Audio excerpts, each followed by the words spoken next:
Africa Bambaataa, Flash, you know, Grand Wizard Theodore. The person that fathered hip-hop, I would have to give all props to Africa Bambaataa. Of course, you know, Kool Herc, Bambaataa, Flash, I mean, those are probably like, you know, the three most influential in setting this movement forward. When Bambaataa, who pulled together hip-hop, you know, he pulled together all the elements to basically create that, you know, peace, love, unity, and having fun, because at that time, it was all, you know, none of that stuff really was around. It was everybody was doing their own thing. Kool Herc may have been the one to plant the seed, but Bambaataa is the one that raised it. He's the one that really saw it for what it was in terms of using it as a tool to uplift and unite people. But Bam brung not only that, he brought a sense of community, a sense of brotherhood, a sense of something more. After a while, everybody's playing James Brown and George Clinton and everybody the same music. Bambaataa's the first one that said, hey, why don't y'all look outside of the scope of where you're looking now? Look into some calypso music. Why don't y'all check out some of this jazz music? Bambaataa was the first DJ to play reggae music in hip-hop jams, okay? So he's the one that really made us look outside of our normal scope of music, even though we already had a better view of music than most. You got KRS-One that you know, allow people to not only understand themselves, but understand everything that's going on around them. Sure. Then you got Public Enemy that make everybody conscious about what's going on, no matter what color you are, you know. And then you have the biggies that's telling people stories about what's going on in the streets and stuff like that. So all of these people that sort of gave a hint of rap in their records prior to this phenomenon we know as hip-hop culture.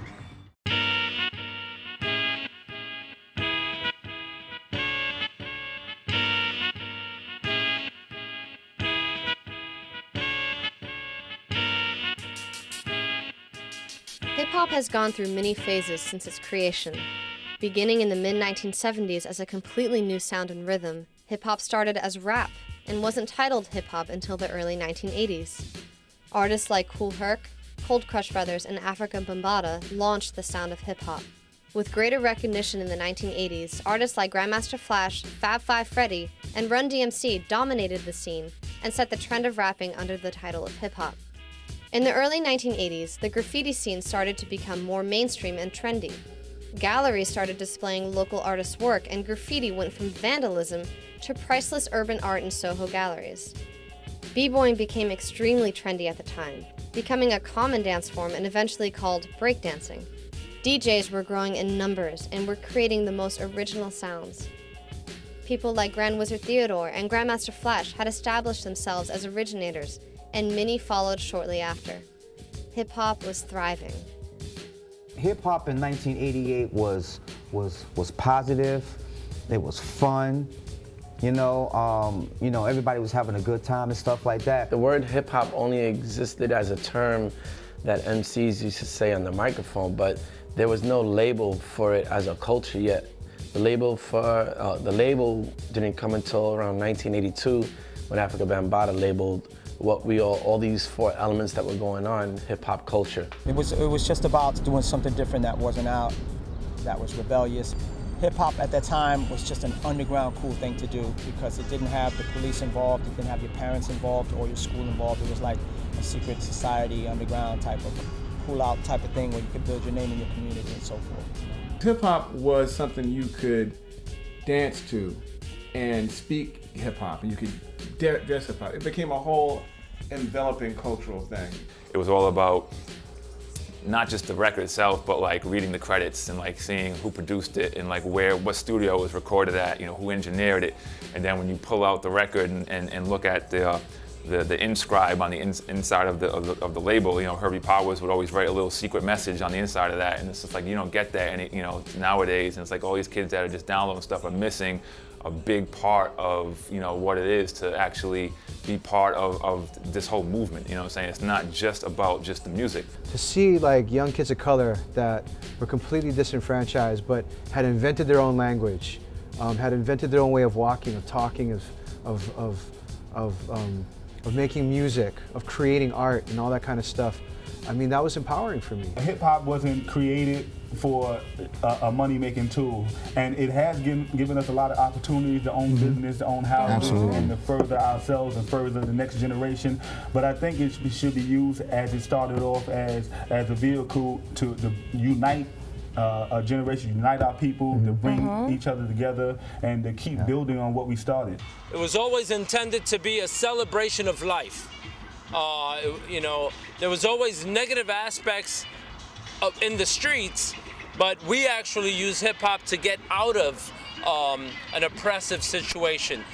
What you describe as chaos from an academic perspective was everyday life for me, so I didn't see it as chaos. It's just how we grew up. We grew up in a tough environment, and certain things went, you know, go with the territory. And just the inner city of New York, period, always had some form of artistic expression in the streets. I think the thing that's really remarkable about that time to think back on is how new everything is. There's always something new in hip hop, you know, it doesn't stay stagnant, you know what I'm saying? It's like there's always something new that you can look to. You know, when it first came out, it was new and it was fresh and there was all these elements to it, and now that, you know, I'm actually part of it and I'm able to be a reason to show other people, you know, how to keep it moving, how to keep it fresh and turn things around.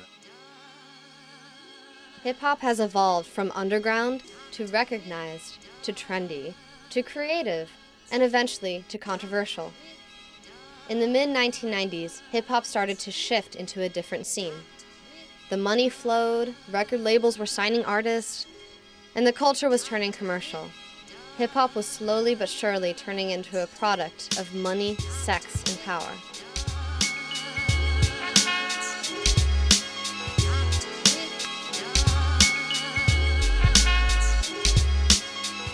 When hip-hop first came out, people were saying, oh, it's only a fad, it's not gonna last, it's only gonna last, you know, to the summertime. But once corporate America got into hip-hop, they started to dictate to us what hip-hop was. So what they started to do was they started putting out what they wanted to put out. It was a blessing.